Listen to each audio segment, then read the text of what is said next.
Hey, salut à tous, bienvenue à Question Automate en compagnie de James. Et la grande question aujourd'hui, est-ce que c'est la première fois qu'on essaie un véhicule de cette marque-là? Écoute, j'ai été surpris, j'ai réfléchi, j'ai été voir sur la chaîne les essais qu'on avait faits pour me rappeler comme il faut. Et oui, premier Buick qu'on a fait. Effectivement, c'est un peu comme on dit, hein, on cherche toujours le représentant d'Audi Canada. Hein. Au moins, Buick, ils ont dit, hey, on a une nouveauté dans la gamme, on a des nouveaux redesigns, allez essayer ça. Et James, c'est quel véhicule? C'est l'Envista.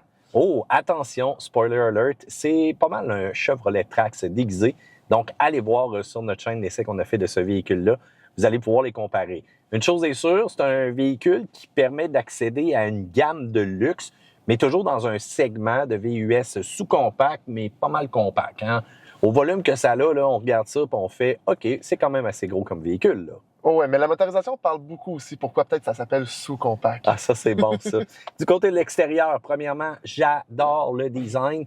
On regarde un côté chrome au niveau du véhicule, la couleur, le bleu océan métallisé. Les lumières aussi. Sérieusement, on a fait un exercice de style qui promet pour le futur de Buick. Là. Oui, ce véhicule-là, c'est exactement ce que doit être le luxe. Un véhicule qui fait tourner les têtes, mais pourtant, il n'est pas si cher que ça. On y revient un petit peu plus tard.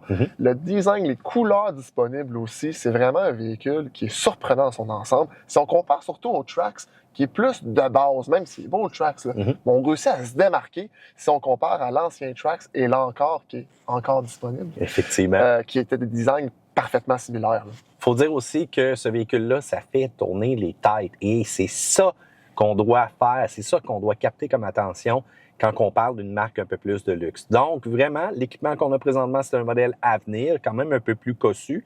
C'est sûr que si vous allez dans une version de base, ben, des roues de 17 pouces, mais devine quoi? Ça change pas vraiment le style global du véhicule. On le conserve, peu importe quelle option qu'on va choisir. Mais c'est sûr que le modèle Avenir qu'on a des roues de 19 pouces et on voit un petit peu plus des garnitures là, quand même là, qui se rajoutent ici et là. Juste avec le logo, on a fait quelque chose de beau. Et vraiment, là, le soir, quand on se promène avec ce véhicule-là, les reflets, les lumières, bon, petit bémol, les clignotants à terre, les lumières de freinage, vraiment très basses en arrière. C'est quoi ça? C'est quelque chose qui est très populaire. On l'a vu à d'autres véhicules qui avaient des designs quand même intéressants, comme le Kona, je ne sais pas si c'était ça. Je trouve qu'il y a un manquement ici. Quand il y a des belles lumières comme ça plus haut, oui, les clignotants peut-être, là, écoute, il faut qu'ils servent à demander ces lumières-là, ou joignez-les, là, je m'en fous. Là. On peut pas juste laisser des lumières de jour ou de soir sans absolument rien d'autre. C'est tellement fade, tellement décevant. Il y a une opportunité de manquer ici. Là. Bon, un petit peu, mais quand même, le style est réussi dans l'ensemble, même au niveau des textures à l'intérieur des phares, le long de la vitre en arrière, et le petit côté un peu fastback aussi quand le coffre va s'ouvrir, une accessibilité qui est correcte, mais on réussit à se démarquer, et c'est tant mieux parce que Buick, dans le temps, ben, on se le dit souvent, c'était conduit par mon grand-père. À l'intérieur, le modèle qu'on a, il y a l'option d'avoir le côté couleur gris galet là, avec un intérieur ébène, une touche de luxe au matériau, ça se différencie bien.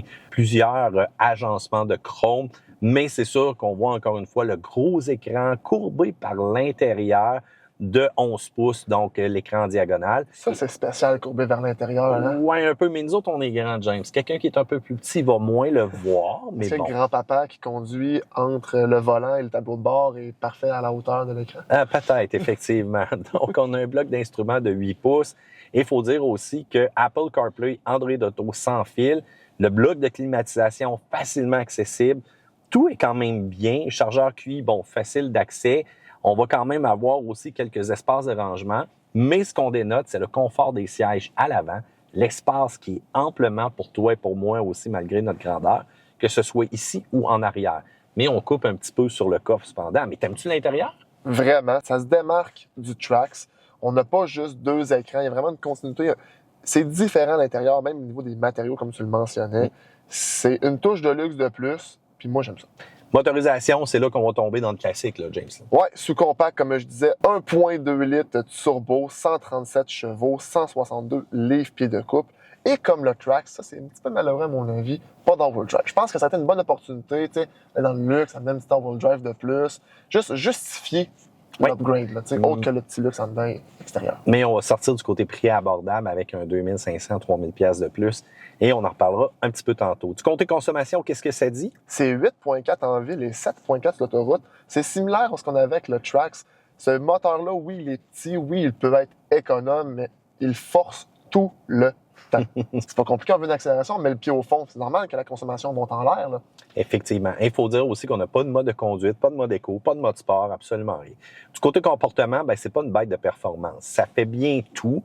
Il y a un mode manuel, mais c'est complètement inutile sur le véhicule. Le freinage, il est quand même assez sensible, mais c'est réactif. La direction, elle est OK, elle tire un petit peu sur le côté rapide et ça va faire que le véhicule reste quand même maniable.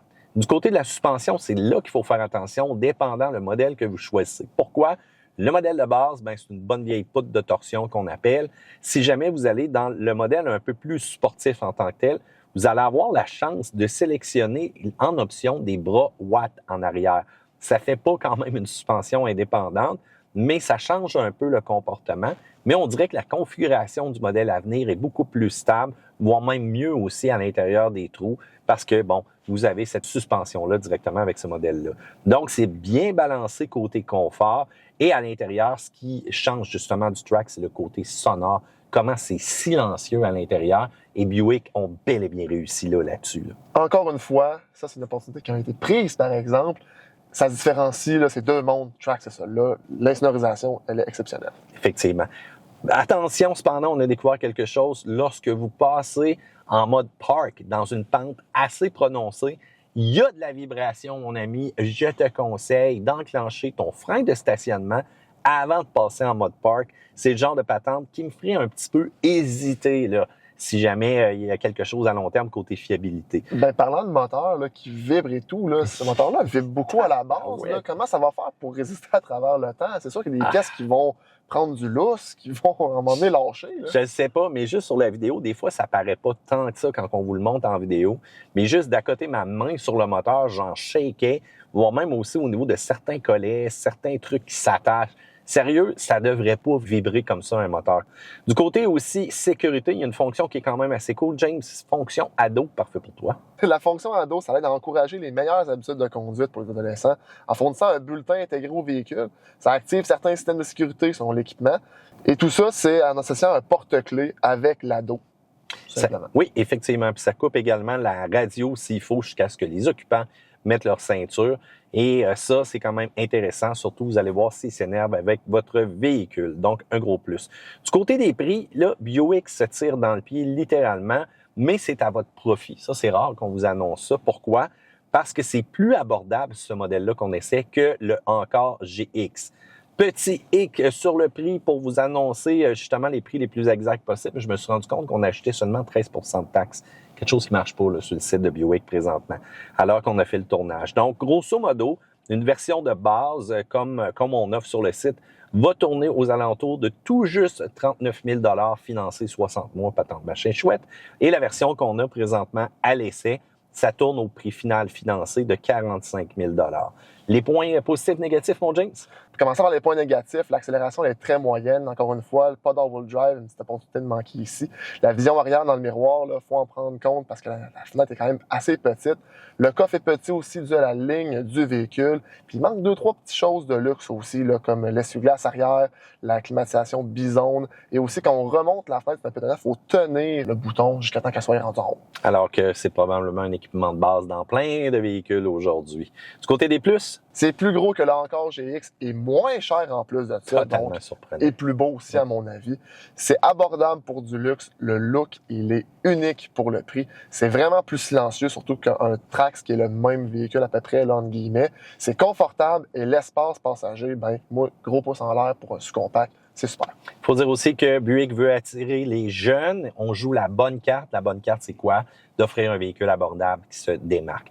On veut savoir qu'est-ce que vous en pensez. Section commentaires ci-dessous, pouce en l'air. Abonnez-vous à Question Auto. Et on se dit à la prochaine à une autre vidéo. Bye bye.